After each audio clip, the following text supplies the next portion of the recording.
Okay, this is my Eachine in a Racer 250 in a slightly different format. I've done some modifications to it.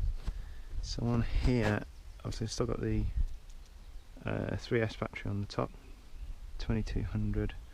Put the camera back in, lens cap on because I'm not using FPV today. These lights I've took apart, and inside there, depending on which one you get, there's either a resistor or a small board mounted, surface mounted component, probably some sort of small simple regulator. I was going to cut these down, but obviously the regulator takes up 3/4 of the length, so it's a waste of time because that'll have to go somewhere and it'll have to be on a cable. These cables are ridiculously long for these lights. It was starting to get on my nerves, so you prise this off with a knife. You just put it in the edge and just gently lift it. I think this is like a polycarbonate, so it comes off. The cable will slide out. You can make the crop, solder it back on, put it back in, clean the lens because some of these are fogged, but I think it's the glue that they use. I've had it before, the vapours come off on the back of the lens. You just clean it, put a tiny bit of glue on with an applicator or a pin, and then stick them back on. That's just a personal thing, because what was happening when you take the camera out, you're not saving a massive amount of weight, but the camera will get caught on the cables when you're trying to put it back in. What else? Okay, I've moved the receiver here, IA6, from up inside there and then down to here. Now to do that, I've had to rotate the board yet again to the right, 90 degrees this time, so the -90 because it was on this side.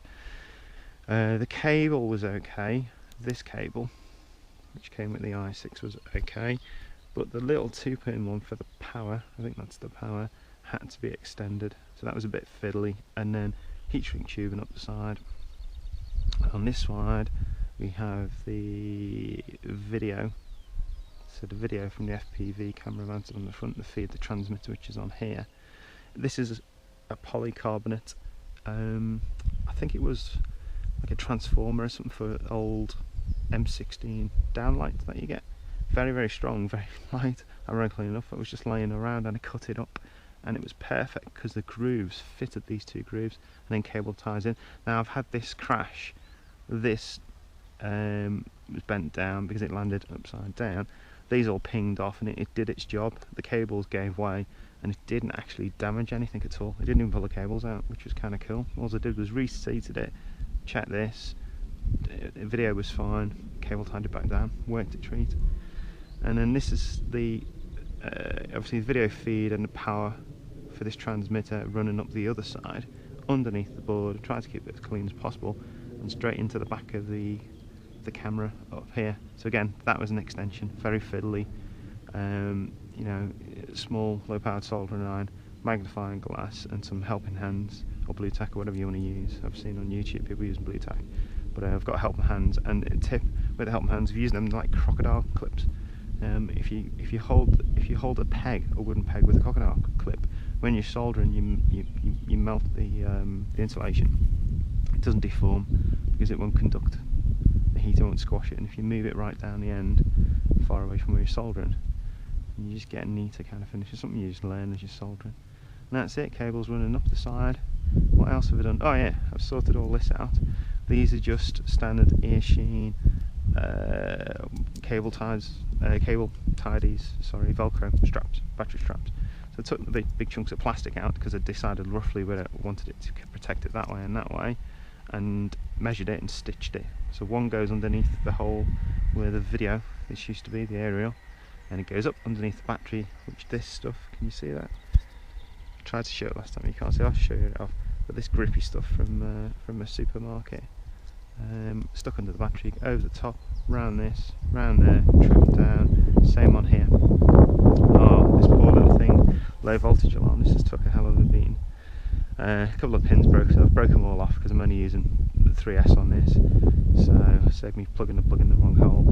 But it's kind of survived, and it sits just there, and if it takes an impact, oh, the battery's gonna, one of the batteries does look like a bit of a banana now. I think that's naked, but surprisingly it still charges, so I'll just use that for the monitor for this thing, to power the screen on this. Yeah, okay, I'm rattling on too much now, let's get it going. So power on.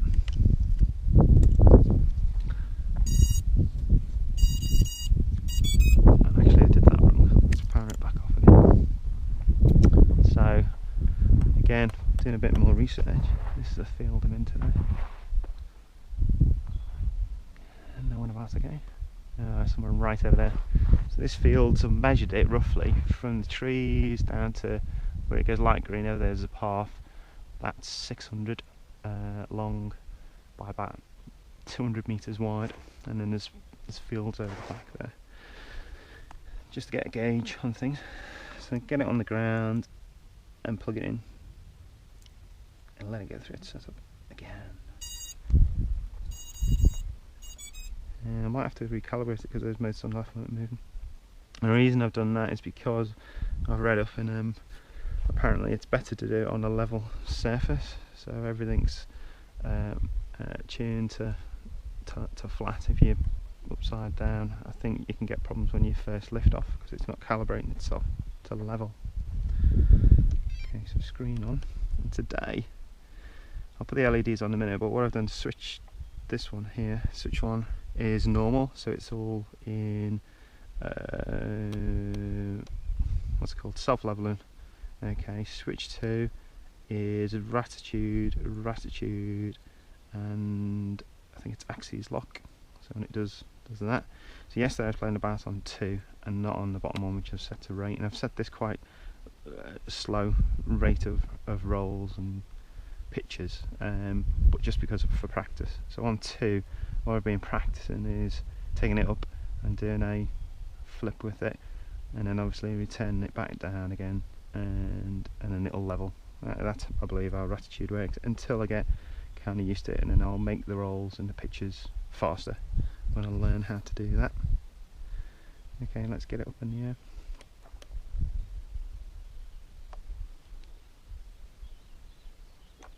So we're back on normal. Let's get the lights on it. It's quite a warm day.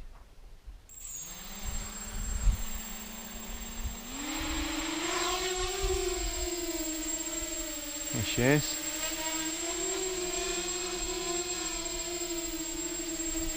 Okay, I did nearly lose it yesterday. It went about 400 metres in the wrong direction, and I lost the visual on it. So let's have a go. So put it in number 2 mode.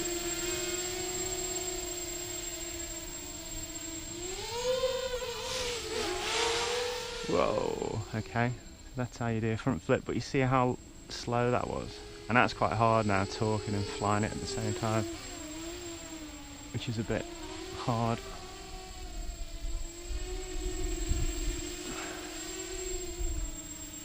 Let's try that again.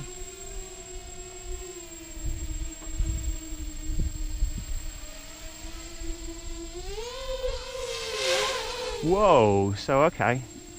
That was, I didn't mean to do that, but it kind of worked out. I just kept the power on and didn't lose my bottle, and that's quite a low flip, and I did not mean to do that, but it kind of worked. Wow, okay, so now I'm seeing the potential of this thing.